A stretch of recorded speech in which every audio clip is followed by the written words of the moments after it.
Hey everyone, it's Ardith. Thanks for dropping by.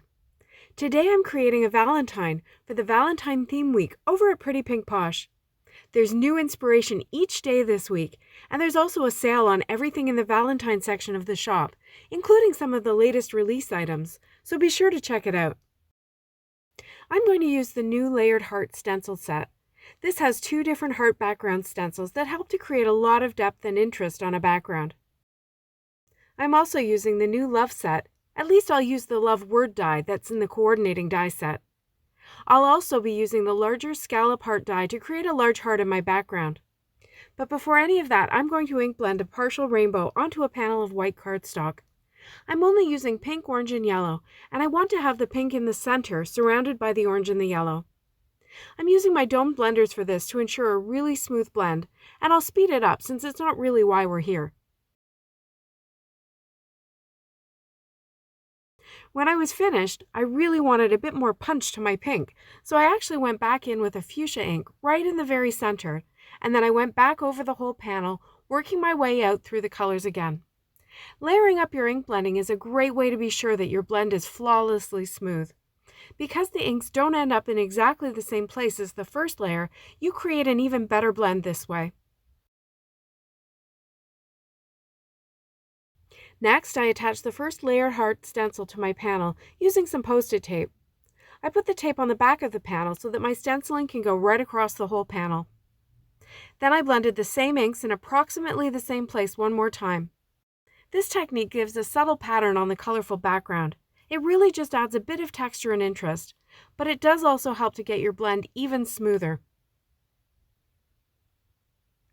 I changed over to the other stencil and I taped it on in the same way. And then I layered more ink onto it, but I'm not even sure I needed to do that because my next step was to spritz some shimmer spray over top. I gave it quite a few spritzes so that the effect would be very noticeable. And then I lifted the stencil off, and you can see what I was saying about maybe not needing to put that last layer of ink on. The spray is visible enough, and I think it adds a really pretty shimmer. So now my 2 die cuts, the heart and the love word, are going to be inlaid into this panel. I love the look of inlaid die cuts. It gives such a smooth, one-layered feel. So first, I cut the heart out of my background panel. I lined it up using the grid on my work surface, I taped it down, and then ran it through my Gemini Junior.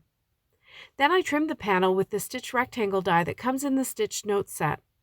I also used the heart die to cut a black heart to inlay into the colorful panel. To inlay dies, I like to use a piece of scrap computer paper coated with adhesive.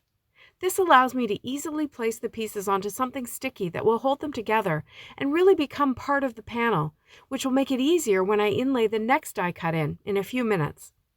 I have another video that really focuses on techniques with inlaid die cuts. I'll link it up in the corner and also at the end of the video if you're interested in learning more about one of my favorite techniques. Because I wanted a solid black heart and this scalloped heart die really cuts a frame, I just inlaid the black center back in.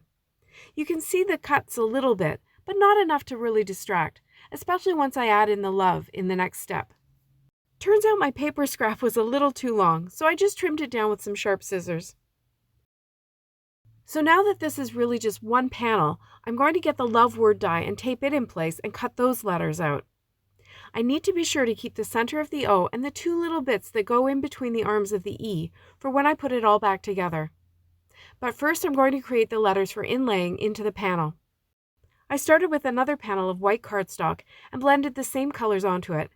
This time I'm starting on the left with lots of color, and then I'm moving toward the right and letting the color fade out to white. Once I had the pink, orange, and yellow down, I measured against the die, and I was really happy that I actually needed a bit more. It meant I could put some of that fuchsia down on each end and tie these letters in perfectly with my background. I taped the die down to the panel and ran it through my Gemini Junior. And then I gave the letters a good spritz with that shimmer spray, and I let them dry completely.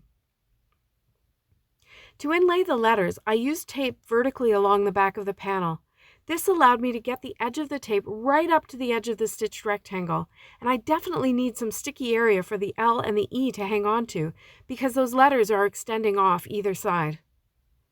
When I had them all in, I grabbed the center of the O and the 2 little bits from the E, and I added them back in as well.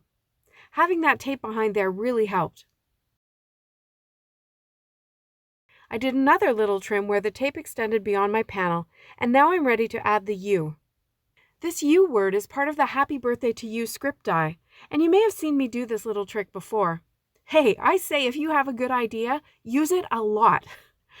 First, I trimmed it away from the rest of the die cut, and then I popped out the letter centers. That little curly extension of the U is perfect for hanging off the center arm of the E, just like this. At this point, it's still easy enough to kind of pick up that E a bit to position the U word just right, and I used liquid glue on the back to keep it in place.